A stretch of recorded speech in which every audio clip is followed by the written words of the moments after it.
Warning. This program contains coarse humor and a sense of language that some people might not share. Viewer discretion is advised. Alright, so I guess that going to the clubhouse first ended up being a good idea. Alright, so... Okay, so he said he went back to the cabin. Why? So that means he went from here, brought the handcart up this way, through the square, and then went up here. Why the hell would you do that? I mean, you just literally skipped past two places you had to go. So he brought it all the way here. Now he's going to have to bring it down here. And I guess we're going to go to the library.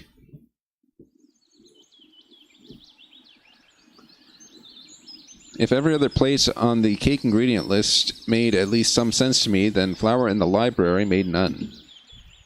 I thought hard about who would put it in the library and why, but I couldn't find any sane explanation after all. Given Xenia's harsh nature, I'd better knock first. Open. I forget, what's her voice like? Xenia peered at me closely from behind her glasses. And what do you want? Don't think anything weird, but I didn't want to look like an idiot and decided to explain things carefully. I need some flour. Olga Dmitrievna said that it's here. I understand it sounds strange to keep flour in the library, but I was sent to you, and it's needed for a cake to celebrate Shurik's rescue. Yes, I have flour. What's so strange about that? Xenia replied with surprise. At that second, I felt I'd been hit on the head with something heavy, with a heavy weight, and lost the ability to understand anything at all. Flour in the library. Sure, what's so strange about it? We're in a wonderland, I'm Alice, and now I'm about to eat a magic mushroom and I'll be back home. Hey. What's her voice like? I forget. Yeah. I was daydreaming. Wait here, I'll be right back. She disappeared behind the bookshelves, while I folded my hands and started waiting. A moment later, the sound of a large trap door groaning on its hinges reached me. Hey, you need some help? I inquired loudly. I'll deal with it. Xenia barked out at me. She seems to be in the basement, so I'll have to wait a while. I think that's a typo. Okie dokie. A few minutes passed, but Xenia still hadn't returned. I was starting to get worried when the door suddenly flung open and Alyssa made an entry. She looked surprised too, seeing me here. What are you doing here? I'm not allowed to be here? I said rudely to her. Alyssa was clearly a bit overwhelmed. Oh, what do I care? She snorted and headed to Xenia's table. And why are you here then?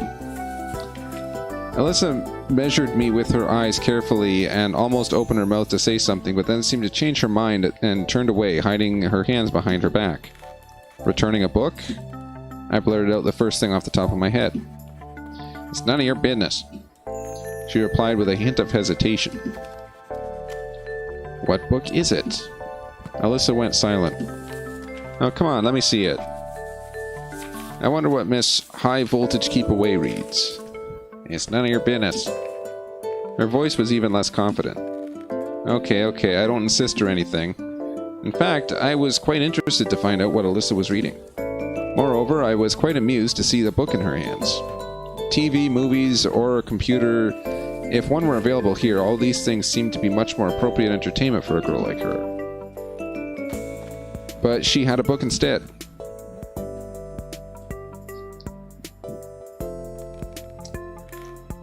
That would be kind of rude to try and snatch something from a person. I'm just going to stay on guard. Curiosity killed the cat. Anyway, it's Alyssa, and that means that it could quickly turn into a total mess. Plus, I have ingredients to collect. Well, I'll come later. Alyssa left the library quickly without looking at me. It got me thinking. What could this book be about that she was so ashamed of? And ashamed Alyssa is something extraordinary by itself, but Alyssa ashamed about a book. Well, what's the point in guessing now? There's no way to find anything out. Finally, Xenia's deep groan rang out, reaching every corner of the library. Grab it! I passed the bookshelves and beheld a perspiring librarian sitting near the trapdoor leading into the basement with a small sack next to her. Well, they might have something sort of a storehouse down here. Thanks.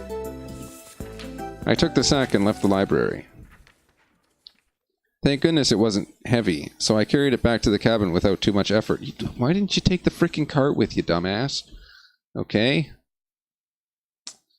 Well, I mean, if it's not that heavy, you could have gone to the infirmary. It's closer. Yeah, this guy's just way too inefficient of a worker. I feel like I visited the infirmary too much recently. But what can I do? How things pan out? I sighed and knocked on the door. Come in, the nurse said without a trace of sing-song accent. Good afternoon. Olga Dmitrievna sent me to get some... I hesitated slightly. Yeast. Ah, sure. She gave me a broad smile. It's just that I don't have any. Pioneer. How so? She said that, well, I had some, but there's none left. I didn't even bother asking why she had it in the first place. Well, don't you worry. You can have some aspirin, for example. That could be of some use to me, actually. Where do I get it, then? I sighed. Take this. She opened the drawer and pulled out some kind of bottle. I took a closer look.